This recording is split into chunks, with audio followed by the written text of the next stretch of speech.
This interview is for information only and should not be considered as investment advice or a recommendation to buy shares in the company featured.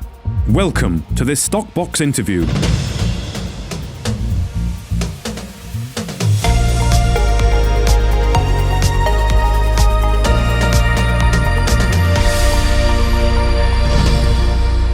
Welcome back to the Research Talks podcast here on Stockbox. We're on a glorious sunny day here in the Netherlands anyway. What's it like with you, Alan? It's a glorious sunny day here. Good to hear. Mark, and I think we're set for the hottest day of the year yet. So really? Very much looking forward to it, and looking forward to the weekend too. Well, I look forward to seeing pictures of you with your tea towel on your head and a beer in hand as you are cooking meats on the barbecue this weekend, Alan. So. Not in handkerchief. Yep. Gas barbecue all ready to go. And indeed. Yeah. Well, let's hope it's a good one, hey? So anyway, let's get on and talk about a couple of companies today. So we're going to be covering Ondo Insurtech and also Benns Creek, who I'm not sure we've spoken about on the podcast before, certainly not for a long time, if that's the case. Anyway, so do you want to start us off with Ondo? Of course, yes. And of course, we have spoken about Ondo at length. Over the course of the year, it's had, by any standards, an incredibly successful year. The company's currently valued at 14 million. Shares have pushed as high as 25, just under 26p on the year. And of course, up to April this year, they were trading as low as 6.5p, and that's off lows of 5p back in July last year. But really, you do sense that we are still right at the start of this story. And what a story it's been. So March last year, Spinnaker Acquisitions reversed into Leakbot Limited, became Ondo Insurtech. Ondo, of course, is Japanese for temperature change, so hence the name. And Leakbot itself is an Internet of Things-based claim prevention system which can reduce cost of water damage claims by up to 70%. This is the biggest source of claims for insurance companies. They're paying out on water damage, and it's an enormous marketplace. The global marketplace is estimated to be home insurance claims, I think, costing something like $17 billion every year across the world. And the technology is quite simply a device that connects to the home Wi-Fi and notifies the customer via an app on your phone that there's a change or there's a leak. And then once it's notified you, it then gives access to an engineer on the network to come along and fix the problem. So it's just really, again, Internet's done wonderful things for us, but this is a really sensible application, and it's also great in its simplicity. And I think all the best ideas are simple ideas like this. And the insurance companies around the world are cottoning on. It's estimated from Consumer Intel Research that the average Leakbot or application can save an insurer some $140 of annual claims per installation. And when you work that out, I mean, that for the insurance companies is manna from heaven. I mean, yeah, we all complain the insurance companies make too much money anyway, but this is a huge saving for them. And of course, it just revolutionizes the entire industry. So already with the trials that the group have undertaken, 3 countries using Leakbot show a 44% average reduction in water damage claims, and commercial returns outlined in this Intel research show that Leakbot is almost twice as good as the previous claims made in June last year. So it's not only does it work, it actually works better than it was thought to initially by its founders. So the actual group behind this, Mark Wood, of course, is chairman. He's former Barclays, Prudential, AXA, also founded Paternoster as well. The chief executive and co-founder, and the guy I know you've spoken to at length, Mark, Craig Foster, formerly worked for Procter & Gamble, and HomeServe, and he developed the LeakBot idea working in HomeServe's labs, and he was named for that by Insurance Times as Tech Champion of the Year. And certainly it's been a huge eventful year. I mean, starting in July last year, signed up with Admiral Insurance, then Hiscox, as Sweden's largest non-life insurer, started rolling out across Sweden. I'm not even going to try and pronounce the company name there.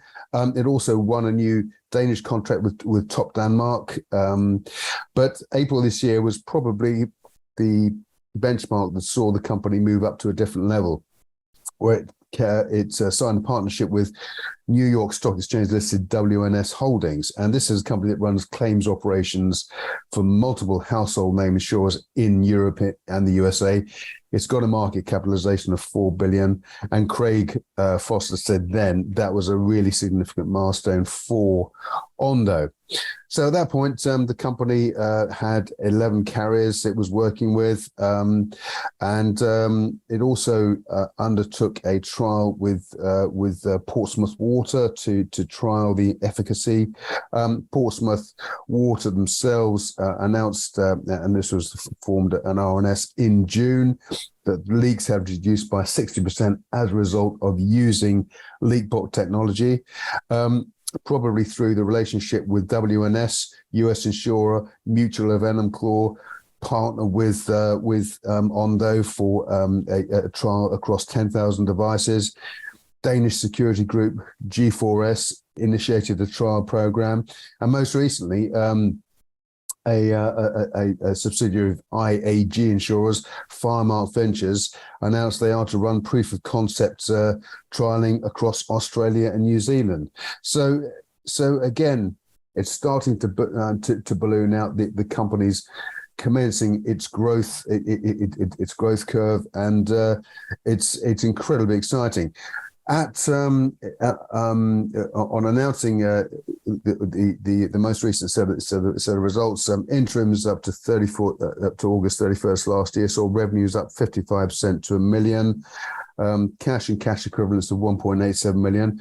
We also know in May this year, of course, the company raised a further 815,000 from a number of major shareholders, and also the directors, including Mark Wood, took part in that raise, and they've really put a floor under the share price now. And I think what we saw is, if we look at the chart, we've seen the shares, pushing nicely above 20p, and now they're consolidating just under the 20p mark. It looks to me like there's a new floor forming. So I'm sure the technical analysts will have something to say about that. But I think this company is just scratching the surface in terms of the potential it can tap into. They're first to market with this device, so of course they'll have the economies of scale to be able to modify and probably branch out into other areas too. But I think this company is an incredibly exciting British tech success story, and I'm sure we're going to hear a lot more from Craig and the team as the year progresses. But right now, while it's consolidating at these levels, it looks like a slam dunk buy to me. It's a great little British sort of success story, isn't it, Alan, that could really make waves over in the United States with the insurance industry over there. But also, I mean, the water element in the UK, the water companies as well. I think that's a significant extra bonus, I think, as Craig kind of explained to me on a recent interview, getting involved with the water companies to help Britain meet its water reduction wastage usage that's set up by the government for water wastage in homes. So this company is just getting started, I think, on what could be a very exciting growth story. That is a huge factor, actually, Mark. The issues that we all have with water companies. I know, Southern Water here. They've so many times they've been, they've actually been fined heavily for discharging wastewater into the sea and everything else. And it's all as part of a battle against what is really a creaking infrastructure in the UK. I think, Craig and his team with the LeakBot device could play a significant role in this. So if household leaks are being prevented, that's shutting down the tap, if you like. To coin a phrase, that's switching off the tap on a certain area that is probably very hard to control. And, that market, as I say, is Insurance claims currently costing $17 billion each year, probably going up. So imagine the saving if all of the water companies and all of the insurance Indeed. companies take up LeakBot, and I'm sure that's the way it's going to go, because margins are pared to the bone in some cases. You've got water companies trying to keep an aging infrastructure going and minimize the damage, keep shareholders happy, all the rest of it. And this can make a significant difference to that process. So yeah, a great British innovation, and I think it's got an awful long way to go. I mean, it's a win for everyone, isn't it? Really, you think about the water companies, they can very easily get households to start saving water, which households will like because it saves them money as well. So water companies can start meeting that Ofwat target without any expensive marketing campaigns about turning the tap off when you're brushing your teeth, for example, that kind of thing. You send out this device instantly, you're going to get results at a pretty rapid and also low cost way. And then, of course, you've got the insurance companies. They want this because it saves them paying out on claims, because you find the leak before it causes damage. So it's a win again for them, a win for the homeowner, and ultimately a win for Ondo and shareholders. So I think it's a great little company. Looking forward to seeing how they get the motoring with the sales, particularly over in the United States.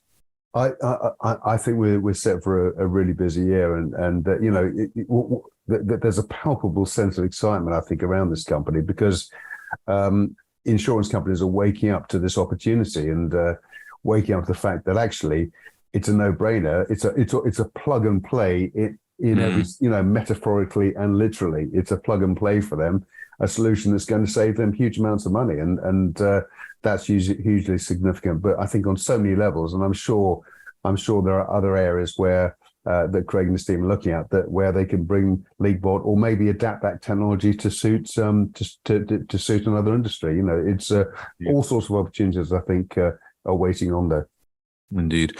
Well, thank you for that, Alan. So let's talk then about Ben's Creek. So completely different. It's met coal, isn't it, in America? It is. So Ben's Creek, Epic code Ben, BEN, currently has a market cap of 47 million. It's trading at 11.7p, having been as high as just under 44p on the year and as low as 10p. So we're just off those year lows. Excuse me. We're just off those year lows now. So Ben's Creek is an AIM-listed company, set up specifically to own and operate metallurgical coal mines in North America. So what is metallurgical coal? So there are four types the company deals with: hard coking coal, HCC, pulverized coal for injection. So that's when it's pulverized and injected into create immense heat, and then high volume A, high volume B, and of course this is for use in steel production and metallurgical production. Now, why is it timely? Joe Biden, the US president, announced an infrastructure bill, some $19 trillion, where if you go to part of the USA, in central USA, that you've got road infrastructures, and these are infrastructures that are many, many years old, creaking metaphorically and literally, and they need replacing. So the US has always been protectionist in its importing policies, and it looks after its own industries. And I mean, we spoke about gold metal earlier this week, Mark, of course, with the tungsten project in Pilot Mountain, and that's why everyone's so excited about that. But I think equally it applies to Ben's Creek, because Ben's Creek owns the Ben's Creek mine, which is 10,000 acres in the Central Appalachian Basin in eastern USA, and this covers southern West Virginia and the eastern edge of Kentucky. And this is an established mine. It's got proven recoverable reserves of 2.3 million tons, additional resources in place of 17.2 million tons, and also a potential to mine an extra 31 million tons. Additionally, as you'd expect in the US, great infrastructure. You've got a rail infrastructure that it's plugged into, which is the Norfolk Southern Railway Company network, and also the Lambert Point Export Terminal in Norfolk in Virginia. At the mine, you've got a very good coal preparation and rail loading facilities. These are in good condition. They were built in 1992, so they're pretty recent. And the ability to produce some 500 tons per hour. So it's the opportunity is there to scale up production and really bring everything on track. So it's had a difficult year. I mean, the share price it's just downhill all the way, really. But I think it reflects probably what we're seeing across many commodity companies at the moment. We're in a market that's in capitulation phase, big sell-off in stocks in the UK because there's global uncertainty. But of course, at some point we have to reach that turning point. I know Paul Johnson is on Twitter talking about this most days. At some point there's got to be a turnaround, and with the bounce back when it comes is going to be aggressive, and you've got to be in it to win it, and that's the important thing. So I think where Ben's Greek are now in terms of this, in terms of a turning point, is quite significant. Back in April this year, the company announced its major shareholder, MBU, which owned nearly 54%, was in advanced discussions to sell its shareholding 18p to commodity group Avani, and that transaction was completed in May. The company has recently announced that it raised $6.5 million, or just over 5 million sterling, in convertible loan notes from Avani. So the shareholders come in. It now owns 29% of the company, and of course Avani is very supportive in funding. In funding the mine and funding the infrastructure, which is good to hear. There was an issue in June. One of the high wall mining machines was temporarily withdrawn pending repairs. There was a mining incident. There were no injuries. But in order to restart operations, the operators, Ben's Creek, required approval from the U.S. Mining Safety and Health Organization, and it's received approval from that, and production is expected to restart in August 2023. The company have already put delivered through their an offtake agreement they have with Integrity Coal Sales, 44,000 tons to the largest steel producer in India, and this was announced a few months ago. Hugely significant. It was the first time that Ben's Creek filled a ship, and it's now demonstrated it's able to sell its own branded product directly to the customer. The chief executive, Adam Wilson, called this a milestone achievement at the time. It was a real step forward for the group. And I think we're at that inflection point now where they now have the infrastructure in place. They have the money, they have the funding in place to start a mine, produce and distribute, ship the coal out, and bring it to market. And they have a product that has been bought by the largest steel group in India, and that's hugely significant for me. There are many operations which are at that stage, or they've reached that phase where they've gone through the hard yards of bringing back, recommissioning, and getting the product out there to market.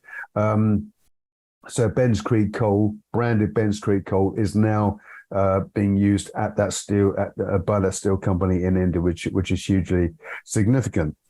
So just to mention about the board, Chief Executive Adam Wilson, formerly worked for a company called Atlantic. He's been in the business for many years. Non-exec chair Robin Fryer, formerly worked for Deloitte. He's also non-exec director at Shanta Gold.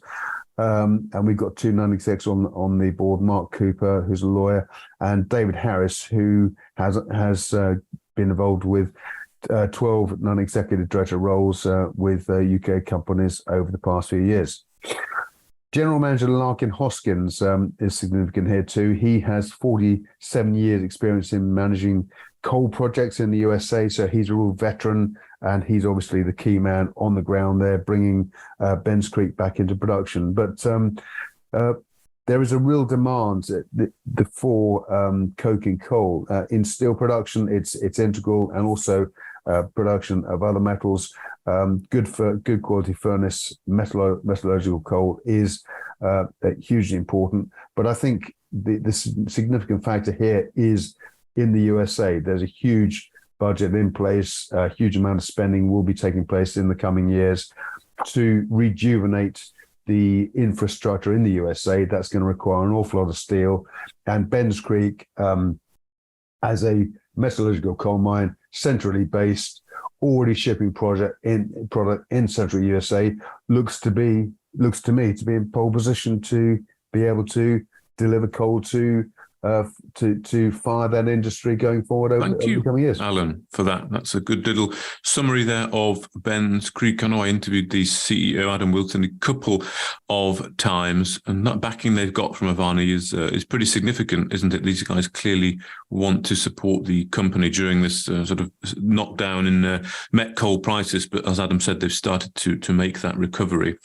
They've got a second high waller, as we said. So let's see how they get on with getting some coal into production. I mean, met coal, very different from coal for power, isn't it? Obviously, it's used in steel, so the industry's not going away anytime soon. So thank you very much, Alan, for giving us the investment case there for both Ondo Insurtech and Ben's Creek. And I do hope you manage to enjoy the nice warm weather in the UK, and we'll speak again in a week's time. Thank you, Mark. Looking forward to it. If you enjoyed this interview, then give us a thumbs up, a like or a retweet. Subscribe to us on YouTube or follow us on Twitter, and hit that notification bell to be the first to know when we release new content. There's loads of great content on our website too, across all our programs at stopboxmedia.com. Thank you for watching.